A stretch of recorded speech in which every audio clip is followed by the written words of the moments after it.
I pozdrav internetu, Loki ovdje. Kako sam trenutno u problemima sa vremenskom policijom, imam vremena izučavati druge vrste dok sam u takozvanom vremenskom zatvoru. Međutim, danas razgovaramo o dve različite vrste. S jedne strane imamo nevjerojatnog predatora, koji nosi titul na sebi najbolji urlovac u čitavom univerzumu. Stoga, da li bi mogao da ulovi čudovišta iz filma Quiet Place, poznati još kao Anđeli smrti? A to ćemo saznati u današnjem videu. Da bismo prvobitno analizirali koliko su njih dvojica zapravo jaki kao stvorenja, moramo saznati kakve činjenice imaju za sebe. Pa prvo ću početi od Anđela smrti. Vidite, ovi stvorovi imaju neverovatno apsurdnu snagu, moram reći. Mislim, oni bez problema su mogli u stanju da istrebe praktički rečeno čitavo čovečanstvo, a preostali ljudi bukvalno moraju da se skrivaju u borbi za svoj život. Kreirali su postapokaliptični svet, što znači da sva vojska i policija ovoga sveta nisu mogli da ih zaustave.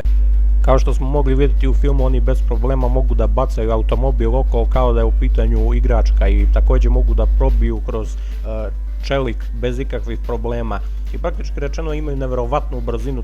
Naravno i sami predatori su neverovatna stvorenja, mislim, jasno je da mogu ubijati ljude bez apsolutno ikakvih problema i što se njih tiče, istina, svaki predator je jedinstven na svoj način, mnogi od njih imaju drugačije činjenice za sebe. Na kraju krajeva oni istina nose titul najbolji lovci u univerzumu, ali kao i svaki lovci, postoje neki koji su bolji i postoje neki koji su gori. Tako primjerice, što je zanimljivo ako proučite činjenice koje predatori imaju za sebe, neki od njih mogu da savladaju zinomorsku kraljicu ili kraljicu koja proizvodi druge eline, da, toliko su neverovatno snažni.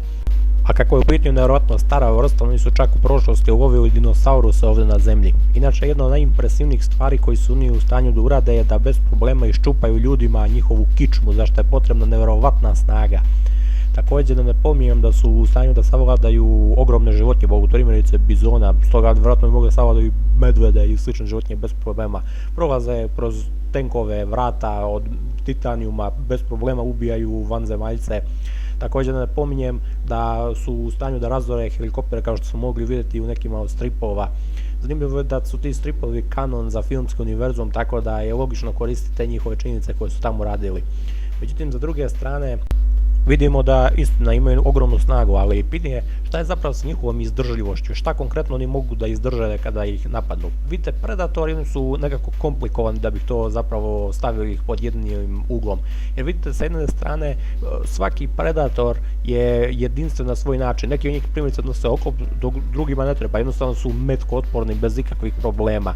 Bilo da je u pitanju pištolj ili oružje visokog kalibra, oni su, kako smo mogli da vidimo, za mnogi od njih bez problema mogli da budu upucani i nastavili da se bore. S druge strane, neki od njih jednostavno kada bi bili pogođeni više puta, to bi zapravo za njih bila veoma smrtonosna rana i morali bi čak sebe da zaceljuju kako bi mogli da se oporave i da nastave borbu. Međutim, naravno ne mogu da kažem kako onog momenta kada imate pušku možete da ubijete svakog predatora bez problema. Mislim, oni imaju veliku ipak toleranciju puščanu paljbu i stoga bez ikakvih problema će često većina njih odšetati iako su pogođeni čak i iz snajperskog metka. Također ne pominjem da su neki od predatora bili u stanju da prežive direktan pogodak i od avionske rakete koje mogu da raznose tenkove bez ikakvih problema. Naravno, kada su u pitanju s druge strane čudovišta iz filma Tiho mesto, njihova izdržljivost je gotovo besmislena. Mislim, da ne pominjem, oni dolaze sa planete koja je bila uništena, a način na koji su stigli na ovu našu planetu je tako što su stigli meteorom, što znači automatski implicira da je njihov meteor udario u zemlju u kome su bili svi oni i oni su preživjeli tu masivnu eksploziju, što je na nivou hidrogenske bombe, što teorijski gledano ima smisla jer vidite kako ljudi nisu uspjeli da istrebe ova stvorenja i pored svih oružja koje su upotrebili, ima jasno ukazuje da oni su na tom nivou da mogu da prežive čak i eksploziju atomske bombe bez nekih većih posljedica. Međutim, sa druge strane, morate znati da su oni nepobedivi dok je njihov oklop na njima. Međutim, onog momenta kada osjete zvuk visoke frekvencije, njihov oklop će početi automatski da se otvara jer oni ne mogu da podnesu dugo vremena taj zvuk. I na taj način možete da ih ubijete bez nekih većih problema, kako obična sačmara će raditi posao, a ne tako da vam ne treba sačmara ili pištolj. Bukvalno ako pri tom momentu imate mač sa sobom, možete da ga isečete bez ikakvih Međutim, opet i pored činjenice što znamo ovo, ne smijemo da zaboravimo jednu drugu činjenicu, a to je da ovaj stvor ne može biti ubijen praktički ničim dok god se njegov oklop ne skloni sa njega. Stoga, kako bi Predator mogao konkretno da se bori s njim? Pa vidite, velika prednost kod njega je ipak on je pripadnik napredne vanzemaljske rase, stoga ne mora sa njim da se bori jedan na jedan pošteno. Na kraju krajeva to i nije njihov stil kada se bore protiv moćnih stvorenja, s obzirom da je njihov cilj na kraju krajeva uloviti stvorenja, a ne imati neku borbu. Vidite, način na koji bi ova borba mogla da se odvije za Predatora je to što bi njegovu glavnu prednost činilo naravno svo to napredno oružje koje on posjeduje.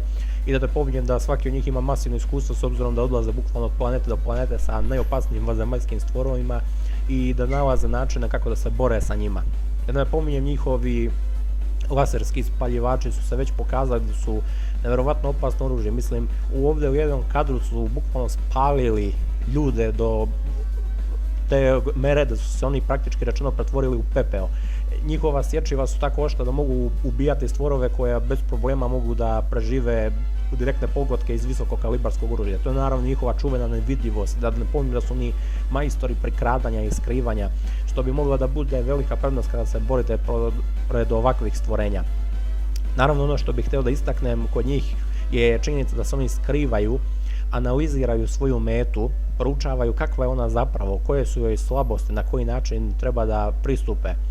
A kako je Predator sam po sebi nevjerovatno inteligentan, jasno je da će moći bez problema da shvati njegovu slabost. Iskreno, ono što mene čudi je kako ljudi uopšte nisu provalili njegovu slabost od ranije, s obzirom da je na pitanju stvorenje koje je slepo i koje je čitavu svoju percepciju svijeta bazira na zvuku. Sasvim logično bi bilo da bi mu slabost bilo upravo ta njegova karakteristika. Na kraju krajeva jasno da ima jako osjetljiv sluh. Stoga, s obzirom da su Predatori izuzetno napredni vanzemaljci i samim tim impliciraju da su daleko napredniji od ljudi, samim tim moraju biti i inteligentni. Tako da ako su ljudima bili potrebne godine da nešto provale, Predatoru će biti potrebni vjerovatno dani, a s obzirom kako su u pitanju moćni stvorovi koje bi bili značajan trofej za njih da se ulove, samim tim bi proučavanje tih stvorova trajalo mnogo duže i onda bi ih polako izučavali, vidjeli bi da se oni oslanjaju na shvatanje sveta upravo kroz sluh i onda bi samim tim počeli da razvijaju tehnologiju koja izvodi zvuk visoke frekvencije koje bi smetao njima i jednostavno ih iritirao do te mere da bi morali da je otvore svoj oklop i tako iskažu sve svoje slabe tačke i onda bi Predator mogao da ih upuca svojim laserskom puškom bez ikakvih problema, a i ne mora to, jednostavno može upotrebiti na svojih odsečiva, a s obzirom da znamo da Predator imaju nevjerovatnu snagu, sama činjenica da bi ga udario na meku tačku u glavi, bukvalno bi mu prošao do mozga sa svojom rukom.